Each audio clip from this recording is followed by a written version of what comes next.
ഹനുകളുടെ രാജാവ്. 434 മുതൽ 453 വരെ ഹനുകളുടെ തലവനായിരുന്ന ഏകാധിപതി.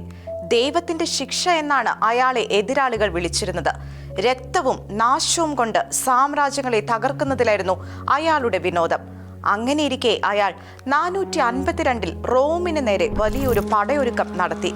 അറ്റീല വരുന്നെന്നറിഞ്ഞ വിവരം അറിഞ്ഞതേ റോമിലെങ്ങും നിലവിളികൾ ഉയർന്നു. റോമിന്റെ നാശം ആസന്നമായിരിക്കുന്നുവെന്ന് അവർ വിചാരിച്ചു. അറ്റീലയോട് പോരാടാൻ രാജ്യമോ സൈന്യമോ സജ്ജമായിരുന്നില്ല. പണ്ടേ ആടി ഉലഞ്ഞു നിൽക്കുകയായിരുന്നു റോം. ബാർബേറിയൻ ആക്രമണങ്ങളും രാഷ്ട്രീയ തർക്കങ്ങളും ആഭ്യന്തര ഭിന്നതയും റോമിന്റെ പതനത്തിന് ആക്കം കൂട്ടിയവയായിരുന്നു. ഇത്തരമൊരു സാഹചര്യത്തിലായിരുന്നു പുതിയൊരു പാപ്പ പത്രോസിന്റെ സിംഹാസനത്തിലേക്ക് എത്തിയത്.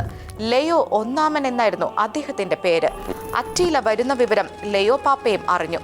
സകലരും പേടിച്ചൊളിച്ചിരിക്കുന്നു. റോമിനെ രക്ഷിക്കാനുള്ള ഉത്തരവാദിത്തം തനിക്കാണെന്ന് തിരിച്ചറിഞ്ഞ പാപ്പ അറ്റീലയെ നേരിടാൻ തയ്യാറായി. എങ്ങനെയെന്നല്ലേ?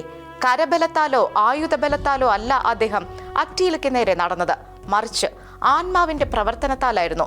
മധ്യ ഇറ്റലിയിലെ മിൻസിയോ നദിക്കരികിൽ വെച്ച് ലയോ പാപ്പ അറ്റീലയെ കണ്ടുമുട്ടി. തന്നെ പ്രതിരോധിക്കാൻ റോമിന്റെ സൈന്യത്തെ പ്രതീക്ഷിച്ചു വന്ന അറ്റീല മുൻപിൽ നിൽക്കുന്ന ആളെ കണ്ട് പൊട്ടിച്ചിരിച്ചു. ദുർബലനായ ഒരു വൃദ്ധൻ. വേഷമാണ് അദ്ദേഹത്തെ അല്പമെങ്കിലും വ്യത്യസ്തനാക്കുന്നത്.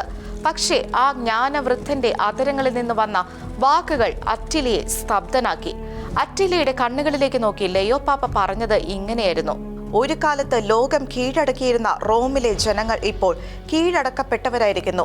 ഒരു കാലത്ത് എല്ലാ ജനങ്ങളും രാജാക്കന്മാരും ഈ ജനതയുടെ മുൻപിലാണ് മുട്ടുകുത്തി അപേക്ഷിച്ചിരുന്നത്. ഇപ്പോഴിതാ അവർ നിങ്ങളുടെ മുൻപിൽ മുട്ടുകുത്തി അപേക്ഷിക്കുന്നു. അറ്റീല, റോമാക്കാർക്ക് നൽകിയിരിക്കുന്ന മുഴുവൻ ദേശവും നിങ്ങൾ കീഴടക്കിയിരിക്കുന്നു. മറ്റുള്ളവരെ മുഴുവൻ കീഴടക്കിയ നിങ്ങൾ സ്വയം കീഴടങ്ങണമെന്ന് ഞങ്ങൾ അഭ്യർത്ഥിക്കുന്നു. എളിമയോടെ അറ്റീലയുടെ മുൻപിൽ മുട്ടുകുത്തിയാണ് ലയോ പാപ്പ അത് പറഞ്ഞത്. അറ്റീലയെ പോലെയുള്ള ക്രൂരനായ ഒരു ഏകാധിപതിയുടെ മുഖത്ത് നോക്കി സംസാരിക്കാൻ പാപ്പയ്ക്ക് സാധിച്ചത് ദൈവം അദ്ദേഹത്തിനൊപ്പം ഉണ്ടായിരുന്നതുകൊണ്ടായിരുന്നു. പാപ്പ ഇത് പറയുമ്പോൾ അവിശ്വസനീയമായ ഒരു ദൃശ്യം കൂടി അറ്റീല കണ്ടു. ഭീമാകാരന്മാരായ 2 പേർ പാപ്പയുടെ ഇരുവശങ്ങളിലും നിലയുറപ്പിച്ചിരിക്കുന്നു. അവരുടെ കൈകളിൽ ജ്വലിക്കുന്ന വാളുകളുമുണ്ട്. അപ്പസ്തോലന്മാരായ വിശുദ്ധ പത്രോസും വിശുദ്ധ പൗലോസുമായിരുന്നു അവർ. പക്ഷെ അറ്റീലയ്ക്ക് അത് മനസ്സിലായില്ല. ആ ദൃശ്യം അറ്റീലയെ ഞെട്ടിച്ചു. അടുത്ത നിമിഷം തൻ്റെ സൈന്യത്തേക്കാൾ 10,000 മടങ്ങ് ശക്തിയുള്ള ഒരു സൈന്യവും അറ്റീലയ്ക്ക് ദൃശ്യമായി. അതോടെ അയാൾ കൂടുതൽ ഭയചകിതനായി. പാപ്പയുടെ വാക്കുകൾ അയാളുടെ കാതുകളിൽ പ്രതിധ്വനിച്ചു.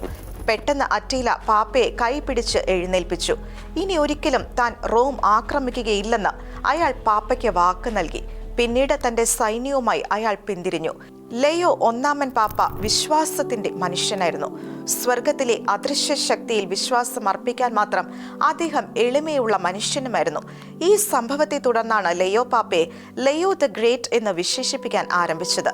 440 മുതൽ 461 വരെയായിരുന്നു ലയോ ദ ഗ്രേറ്റ് വിശുദ്ധ പത്രോസിന്റെ സിംഹാസനം അലങ്കരിച്ചിരുന്നത്.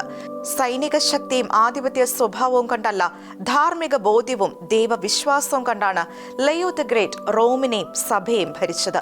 461 നവംബർ 10-ാം തീയതിയായിരുന്നു മഹാനായ ലയോ പാപ്പയുടെ സ്വർഗപ്രാപ്തി. കത്തോലിക്ക സഭയിലെ വേദപാരംഗതരിൽ ഒരാൾ കൂടിയാണ് മഹാനായ ലയോ പാപ്പ.